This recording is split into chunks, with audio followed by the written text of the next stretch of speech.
Hello, good afternoon বন্ধুরা। আজকে হচ্ছে বাঁধাকপির কোপ্তা কারি বানিয়েছিলাম, সম্পূর্ণ নিরামিষ, অপূর্ব স্বাদের। চলো তোমাদের সাথে শেয়ার করি। এখানে 4 ভাগের 1 ভাগ বাঁধাকপি আমি ভালো মতো কেটে ধুয়ে নিয়েছি। ধুয়ে এইভাবে গ্রেট করে নিয়েছি। আর একটাকে আলুকেও চোখা ছাড়িয়ে সেমভাবে আমি গ্রেট করে নেব।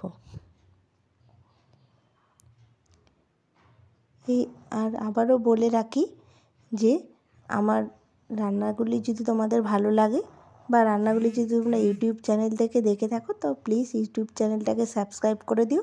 আর ফেসবুকের পেজ থেকে দেখলে ফেসবুকের পেজটাকে অবশ্যই ফলো করে দিও। আর ভালো লাগলে লাইক কমেন্ট শেয়ার অবশ্যই করো তোমরা। তারপর আমি বাঁধাকপিটা গ্রেট করে তার মধ্যে কিছুটা জল দিয়েছি, আর আলুটাও গ্রেট করে কিছুটা জল দিয়ে এভাবে হাত ভালো মতো ধুয়ে নিয়ে হাত দিয়ে এভাবে জলটাকে চেপে চেপে তুলে রেখেছি। বাঁধাকপির ওপরেই আমি আলুটাকে তুলে নিয়েছি গ্রেট করা। নিয়ে এর মধ্যে এক এক করে 1 হাতা ময়দা, 3 চামচ কর্নফ্লাওয়ার, স্বাদ অনুযায়ী নুন দিয়েছি, চিনি দিয়েছি, শুকনো লঙ্কার গুঁড়ো দিয়েছি, 1 চামচ আদার পেস্ট, 1/2 চামচ জিরে গুঁড়ো, 1/2 চামচ ধনে গুঁড়ো, গোলমরিচ গুঁড়ো, হলুদ গুঁড়ো দিয়ে আমি সব একসাথে ভালো মতো মেখে নেব। এখানে কোনো জল ইউজ করিনি, জল ছাড়াই আমি সুন্দরভাবে মেখে নিচ্ছি। দেখো, জল ছাড়া মেখে নিয়েছি, এখানে কোনো এক্সট্রা জল দিইনি।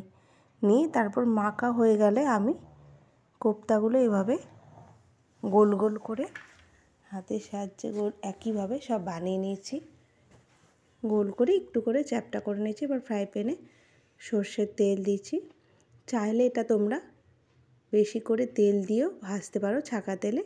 আমি এখানে ফ্রাই প্যানে অল্প করে তেল দিয়ে ভেজেছি। যখন আগের কোপ্তাগুলো 3 ভাগ ভাজা হয়ে এসেছে তখন বাকি কোপ্তাগুলো দিয়ে একসাথেই সব ভেজে নিয়েছি। তেল আমি প্রচণ্ড অল্প দিয়ে এই কোপ্তাগুলো করেছি। এগুলো ছাঁকা তেলে ভাজতে পারো তোমরা, তোমাদের যেটা মন চাইবে সেভাবে করতে পারো।